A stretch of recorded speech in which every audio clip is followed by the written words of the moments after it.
Hey, hello again, Bruins fans. I'm Scott Travis, and I'd like to thank you if you're following me on Facebook at Scott Travis Sports News or on Twitter at Scott Travis SN. I appreciate all the support I've gotten in all the Bruins groups I post in and New England sports groups. I appreciate everybody's interaction and fun. I enjoy it sincerely, and it's helped make my sports news page take off, which I appreciate. And now let's get into the Bruins season. They were lucky to get off to a good start on Thursday night in Columbus. They were fortunate it was Columbus, who's not going to be a very good team this year, folks, coached by John Tortorella, who has already proven himself multiple times over, most recently as coaching Team USA, that he's a horrible coach. So expect him to be gone and axed soon. But the Bruins got off to a 2-0 deficit.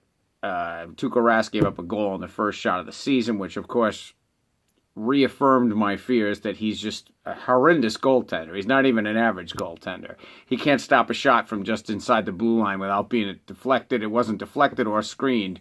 That's not a good goalie because, of course, he was down early, so his glove is horrendous. I don't know. Maybe I'm picking on him, but I don't think so. He's terrible. The Bruins are stuck with him, though. He's owed $7 million for another 5 years, so we're stuck with Rask. But as we saw the last couple of years, Rask is not going to be good enough to be the goalie that gets the Bruins into the playoffs. Of course, we could go on and on. I certainly could with all kinds of examples. But being too sick to play in the must-win last game of the regular season kind of finished it for him with me. He's like the new David Price of the Bruins. But anyway, Bruins got a gutsy win. It showed something that they haven't had in quite a few years, guts.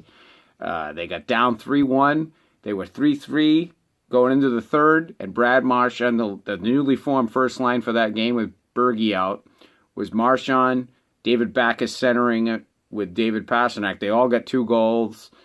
They all had at least 5 points. Marchand, it was just a great outing, great comeback win. Marchand coming off the high of last season's 37 goals. Great performance in Team Canada. He's going to be well worth the 6-year contract, trust me, folks. But a lot of youth is the story of this season. Claude Julien is back at head coach. Not really a move I approved of, but I do like the fact that they brought up Bruce Cassidy, who is right there, has worked with these young kids in Providence the last several years, knows how to integrate young players, and if Julien is the fall guy, Cassidy at least will already be involved in the roster. So to me, that's a good move. That's a positive. Jay Pandolfo, same thing, has also been involved with the minor league angle and the younger players. So I think those two guys, in addition to the coaching staff, along with Joe Sacco, who fantastically did wonders with the power play that seemed to be horrendous for like the past 10 years. Sacco, I'm glad, was retained on the staff. So here's what we got, folks. We got a team. We got some good, solid veterans. The point was made, how many players do we have in the World Cup of Hockey? We had them all over the place. We had the Pasternaks. We had the Charas. We had the Bergerons. We had the Marchands. We had all these players, Backes. We had all these players in the world. Rask, even, for Finland. We had all these players in the World Cup, and somehow we didn't make the playoffs. There's no excuse anymore. I don't care what the situation is. Young defensemen, Rob O'Gara, Brandon Carlo, I like the fact they're getting an opportunity.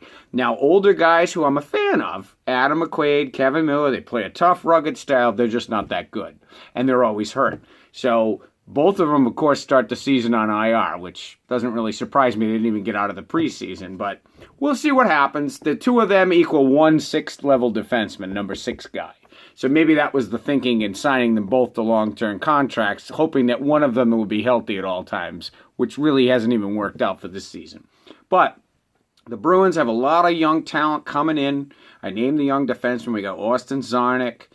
He's centering a line tonight with Matt Bolesky and Jimmy Hayes. Bolesky showed us a lot last year. At least he competes. Jimmy Hayes has a lot to improve on. He's a big guy. He needs to start using that size, being a force. If he wants to have an example of how to play, he should look at Backes. Backes showed in his first game as a Bruin, he was involved in a scrum. He was setting up points. He was scoring 2 goals. Now, do we expect him to score every game? No. But my point being, Backes is going to be an excellent Bruin. That's an excellent signing. I really liked Louis Eriksson and the things he brought to the game. But if the trade-off was Backes for Eriksson, I think the Bruins are way ahead with that trade-off. Even though it wasn't a trade, it was deciding who to sign. Young defenseman Colin Miller, I'm looking for a lot out of him tonight and this season. I think he needs to take the next step, and I think with the young coach guru Bruce Cassidy there. I think he's going to get the opportunity. The veteran John Michael Lyles was brought back, so we'll see. He's a 5'6" defenseman. If he stays in that role, he'll be fine. Our longtime leader is Zdeno Chara. Just watch his minutes, watch his matchups. He's playing with the youngster Brandon Carlo, who has good size and has potential. We just have to watch how much Chara is used and who he's used up against, because he struggles against small, fast players, and you can't play him 30 minutes a game. He's going to have, that's the importance of this defensive core. They've got to split the time among the 6 defensemen and just match them up properly. They can't have the top 2 or top 4 guys play most of the game. That's just not the way the team is set up right now. Fourth line is a little bit of an ad. You don't know what you're getting, but it's a guys that'll work hard. Veteran Dominic Moore, Riley Nash, 2 guys that we've seen in the past playing for other teams, the Rangers, the Panthers, teams like that. Nola Chari, a local guy, playing this year. He's starting tonight with right wing with those guys. Another good guy with upside potential. We'll see what he can do.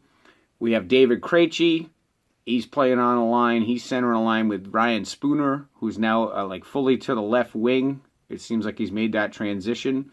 And when Backus will move back to right wing once Bergeron's healthy. But for tonight, Danton Heinen, who's another young kid that I think we should be high on and has a lot of potential, that even when Backus goes back to right wing on that line, I think Heinen will figure in somewhere on the 3rd or 4th line because he should. I think he's got a lot of upside.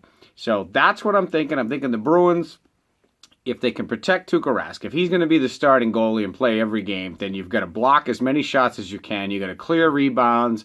You can't make any mistakes because he's not going to cover for you. He's going to allow every single time you make a turnover pass or a play, he's going to let the goal in. That's what he does. That's his proven track record.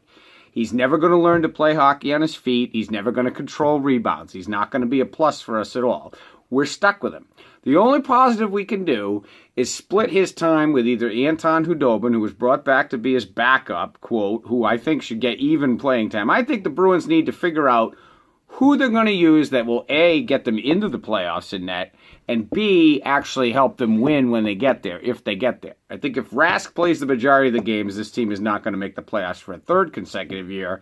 And if that's the case, you're going to see everybody fired. Julian, probably Don Sweeney, probably Neely, and I think that's a shame. I think this team is just saddled with Rask in net, so that's going to be if we don't make the playoffs, it's going to be because of Tuukka Rask. And that's been the reason the last 2 years, and that will be the reason again this year. But I'm hopeful. A lot of these young guys can play well.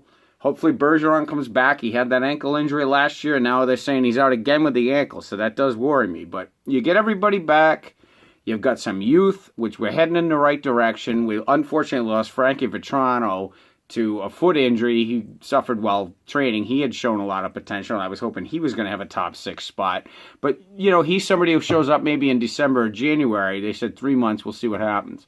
But the Bruins need to play hard, and that's the Backus effect. We saw that in the first game of the season. I think if they play hard, guys play. I think Marchand's going to have a career season. If he gets power play time, he's going to score 50 goals. Bergeron, we already know, is one of the best players in the world. If everybody can stay healthy, this Bruins team should make the playoffs and should win a playoff round.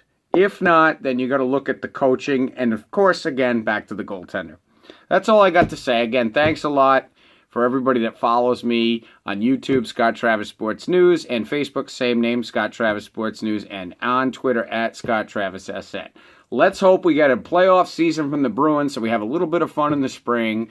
Go Bruins, get the job done, play hard, never give up, which we saw in Game 1. We're hoping that attitude carries over, and I think with Backus on board, we're going to have that. Thanks for watching. I'll be talking to you guys soon. Take care.